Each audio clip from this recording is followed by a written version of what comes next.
One of the reasons that I'm running for mayor is that, over the last 3.5 years, what I've really done is just sort of watched.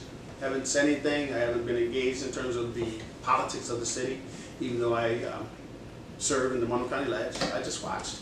And over those 3.5 years, I looked at the data because, no matter what happens in terms of development and sidewalks and street work, that doesn't tell you anything. Activity doesn't equate to progress. But what I have done, and I looked at the data, what the data told me is a couple of things. You look at poverty. Over the last 3.5 years, poverty has increased in this city, concentration of poverty. If you look at the number of children in poverty, 52% of our city school district children live in poverty. If you look at our jobs, at the start of her administration, there were 93,000 jobs in the city of Rochester, and we're down to 88,000. We've lost jobs. And in terms of losing jobs, we've also found that in our education system, only 8% of our third grade students read to proficiency. Only 1% of our 8th grade students are proficient in math. And these are telling us what the future is going to be. The future, we know, the jobs of the future, if they're not going to be in the trades, in the building trades, construction business, the jobs of the future are going to be photonics, imaging, and the like.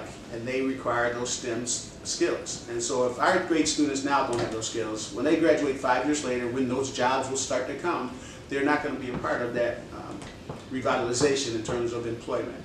And so those are the things that stood out for me in terms of we need change. And I think in terms of needing change, we need it to be done with transparency.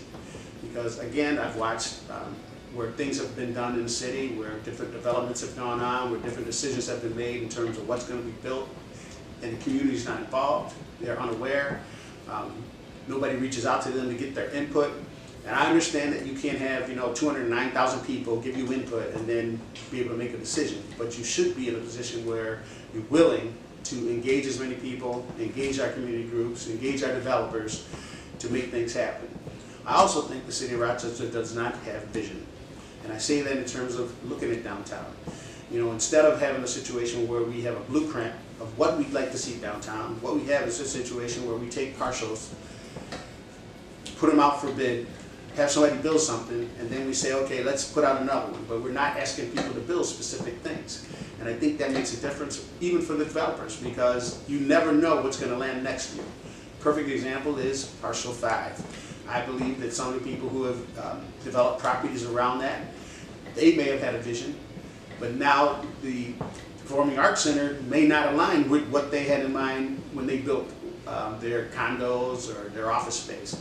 And so again, if you have a vision and you lay it out and people are part of that vision development, then it becomes a team that has developed where we're going as opposed to an individual or certain individuals. And I'll say this in terms of certain individuals. What is clear to me, certain individuals have influence, and it's undue influence in terms of where this city is going.